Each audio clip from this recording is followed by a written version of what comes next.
సత్య హరిశ్చంద్రుడి కథ చాలా ప్రసిద్ధం, అందరికీ తెలిసినటువంటి కథ. అయితే సత్య హరిశ్చంద్రుడు తన అప్పులు తీర్చుకోవడం కోసం తన సొంత భార్యను వేరొక చోట దాసిగా పెట్టడంలో అసలు ధర్మం ఉందా?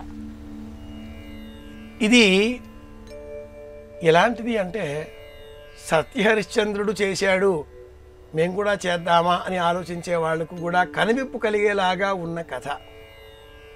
అన్న మాట నిలబెట్టుకోవడం కోసం హరిశ్చంద్రుడు ముందు తనకు తానే సర్వం సహా చక్రవర్తి, అనేక అశ్వమేధ యాగాలు చేసినటువంటి ధీశాలి, తపోనిష్ఠాగరిష్ఠుడు, తనకు తానుగా కాటికాపరిగా తన వృత్తిని మార్చుకొని తనకు తానుగా దాసుడిగా మారి తన ఇల్లాలిని మరి ఒక చోట కుటుంబానికి సంబంధించిన అప్పుగా కీర్తిని అందించే విధంగా వచ్చేటటువంటి సందర్భంలో మరి ఒక చోట కార్యక్రమాలు లేక పనులు చేయడం కోసం వినియోగించాడే కానీ దాసిగా అప్పగించలేదు.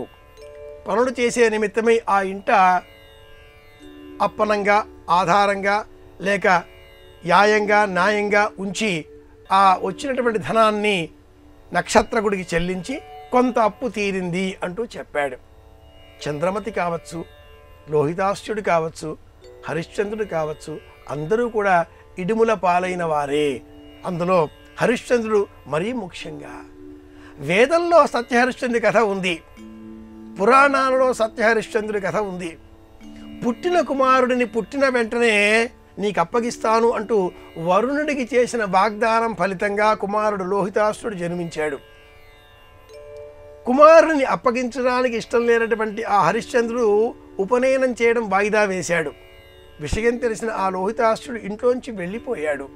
రాజ్యంలో ఉండేవాళ్ళు ఎవరైనా కూడా రాజుగారికి సంతానంతో సమానమే అనేటటువంటి ధర్మసూక్ష్మం చెప్పిన వశిష్ఠుడు యజ్ఞ నిర్వహణ నిమిత్తమై ఎవరికైనా సంతానంలో 3 కుమారులు ఉన్న ఎడలా ఒకరిని అప్పగించవలసింది యజ్ఞ నిర్వహణ కోసం అని చెప్పగా, అలా వచ్చిన ఈ వృత్తాంతానికి విశ్వామిత్రుడికి కూడా సంబంధం ఉన్నందువలన విశ్వామిత్రులకు ఆగ్రహం కలిగింది. శతపథ బ్రాహ్మణం అనేటటువంటి బ్రాహ్మణంలో ఈ హరిశ్చంద్ర వృత్తాంతమంతా కూడా ఉన్నది.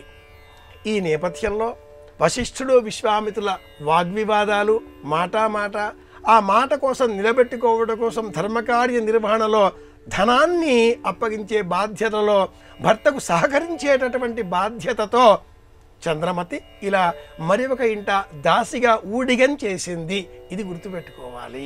కనుక ఇందులో ఏ విధమైనటువంటి అపసవ్యము లేదు. ఈనాటి కాలంలో భర్త ఉద్యోగం చేస్తున్నాడు, ఆ ఉద్యోగంతో వచ్చే ఆదాయం తక్కువ కనుక ఇల్లాలు కూడా ఉద్యోగం చెయ్యాలి.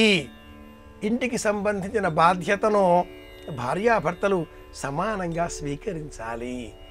కథలో ఉండే అంశాన్ని ఆధునిక దృక్కోణంలో కూడా మనం వివేచన చేసి బాధ్యతను పంచుకోవడం అన్నట్లుగా ఆలోచన చేస్తే ఇందులో హరిశ్చంద్రుడు ఏ విధమైన దోషం చెయ్యలేదు.